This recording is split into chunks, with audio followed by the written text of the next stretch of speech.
आज बिहार की राजनीतिक में एक बहुत बड़ा बदलाव देखने को मिला है। जदयू के पूर्व सांसद पूर्णिया से संतोष कुशवाहा ने आज राजद का दामन थामा। आज किन कारणों से वो पुराने घर को छोड़ के नए घर में प्रवेश किए हैं, हम उनसे जानने के लिए बात करेंगे। हमारे साथ मौजूद हैं इस वक्त संतोष कुशवाहा जी, जो कि पूर्णिया जदयू को छोड़ के अभी राजद में आए। क्या कारण हुआ सर? नहीं, देखिए, सबसे बड़ा चीज़ है ना, स्वाभिमान से समझौता नहीं किया जा सकता है। और जिस तरीके से जनता दल यूनाइटेड में जब तक माननीय मुख्यमंत्री जी जनता दल यूनाइटेड को देखते थे तो सबको लेके चलने का प्रयास हुआ, सबको देखते थे, सबको एक तरह से। तो उनको हम लोगों ने अपने मार्गदर्शक के रूप में, अभिभावक के रूप में हमेशा से देखते आए, आज भी देखते हैं, कल भी अभिभावक उनको हमारे अभिभावक के समान रहेंगे।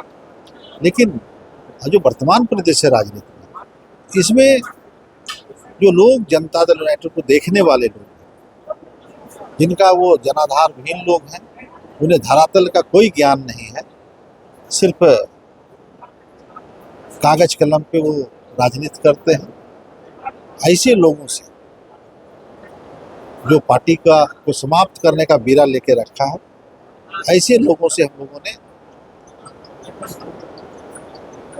ऐसे लोगों के चलते हम लोगों ने आज जनता दल को इस्तीफा भी दिया है और राष्ट्रीय जनता दल में शामिल किया। क्या प्रभाव पड़ेगा सर ओबीसी कोड का?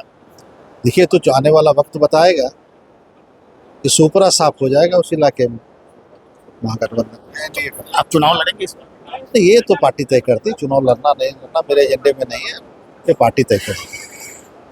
तो ये तो है हमारे साथ संतोष कुशवाहा, जो पूर्णिया के पूर्व सांसद रह चुके हैं। ओबीसी के कैडर को आप देखा जा सकता है कि किस तरीके से तेजस्वी यादव ने जदयू के ऊपर हमला बोला है, और एक साथ आज बड़े नेता जो पूर्व सांसद पूर्णिया के संतोष कुशवाहा जी, उन्होंने राजद का दामन थाना है।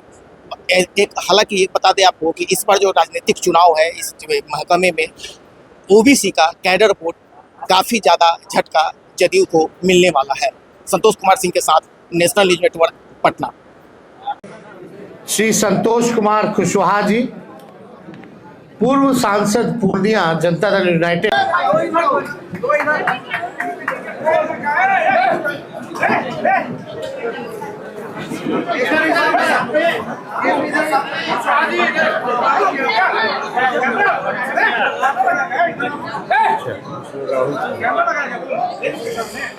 आइए हल्का पीछे चलिए रहा।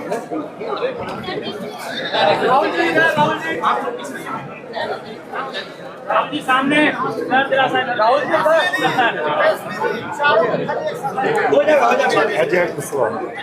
आइए अजय जी।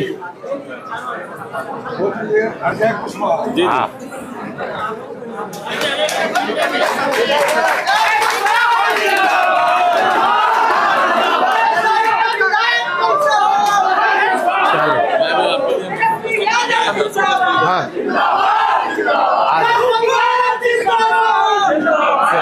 स्वागत।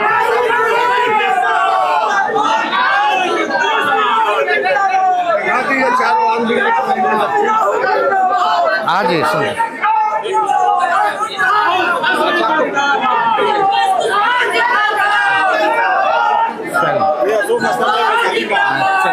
बहुत भारी है। चलिए ठीक, रखवा दो। एक बार फोटो खींच।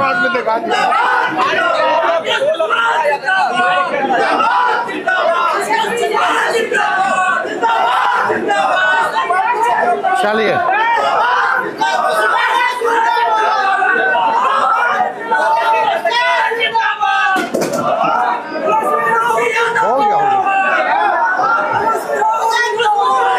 माननीय तेजस्वी जी कह रहे थे, 100% सही कह रहे थे। माननीय नेता नीतीश कुमार जी, जो हमारे नेता हैं, मुख्यमंत्री, वो जो उनकी जदयू थी अब उनके हाथ से निकल चुकी। जनता दल यूनाइटेड 3 लोगों के द्वारा उसको गिरवी रखने के लिए, उसको अंधेरे में रख सारे राजनीतिक फैसले लिए जा रहे हैं। और आने वाले समय में जनता दल समाप्त हो जाएगी और जनता दल यूनाइटेड की जो धारणा थी कि लव कुश के साथ साथ जो अति पिछड़ा दलित वंचित समाज के लोग थे, वो उसका आधार वोट माना जाता है। लेकिन जिस तरीके से 2-3 लोगों के द्वारा हाईजैक किया गया है पार्टी को, मुझे लग रहा है कि अब जो जनता दल यूनाइटेड के निर्णय होते हैं उसमें कोई एक भी सदस्य पिछड़े वर्ग से, लव कुश समाज से नहीं होते। हमारे प्रदेश अध्यक्ष भी हैं, तो मात्र एक मुझे जो मेरी समझ है उसके हिसाब से जो गेट पे दरमान होते हैं उनकी भूमिका मात्र वही रह गई है और उन्हें भी जलील किया जाता है समय समय पे। और जनता दल यूनाइटेड अब ऐसे लोग चला रहे हैं जो नीतीश कुमार जी को समाप्त करना चाहते हैं। ये लव कुश की पार्टी आधार लव कुश था, अति पिछड़ा दलित, अब वो रहा नहीं। सारे समाज के लोग तेजस्वी जी के साथ, राष्ट्रीय जनता दल के साथ आगे बढ़ना चाहते हैं। सब सभी लोग विकल्प के तलाश में है कि बिहार फिर से जो हमारा बिहार है वो पिछड़े समाज के हाथों में, पिछड़ों के नेतृत्व में बिहार आगे बढ़े, ऐसा मेरा मानना है। और नीतीश कुमार जी अब सभी जानते हैं कि 2014 में पूरे देश में बीजेपी की आंधी थी, मोदी की आंधी थी। मैं उस वक्त विधायक था और विधायकी से इस्तीफा देकर जनता दल यूनाइटेड से हम पूर्णिया लोकसभा से चुनाव लड़े थे और वहां पे हम लगभग 1,20,000 वोटों से चुनाव जीते। और दूसरी सीट नालंदा जो किसी तरीके से 6-7 हजार थे, हमारे भाई कौशलेंद्र जी जीतने का काम किए थे। और जेडीयू का पूरे बिहार में कहीं सफाया हो गया और आज अभी जो लोग जेडीयू को लीड कर रहे हैं उन लोगों की भी जमानत जब्त हो गई। एक कहावत है हम लोग क्या कि माल महाराज के मिर्जा खेले होली।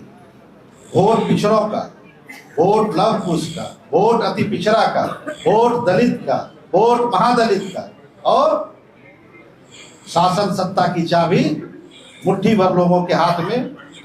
और जो लोग वैसे लोग चुनाव हार जाते हैं वो लोग बिहार सरकार में मंत्री बन जाते हैं, राज्यसभा चले जाते हैं, एमएलसी बन जाते हैं। और पिछड़े समाज के लोगों को, खास करके लव कुश जो आधार है, वैसे लोगों को उपेक्षित किया जाता है, वैसे लोगों को एक तरह से जलील किया जाता है।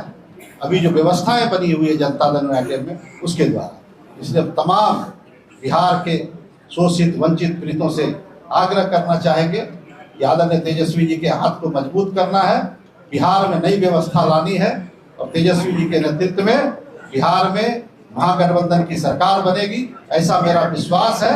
और मुझे कहने में कोई संकोच नहीं है कि इस बार तेजस्वी जी अपार संख्या बल के साथ बिहार में मुख्यमंत्री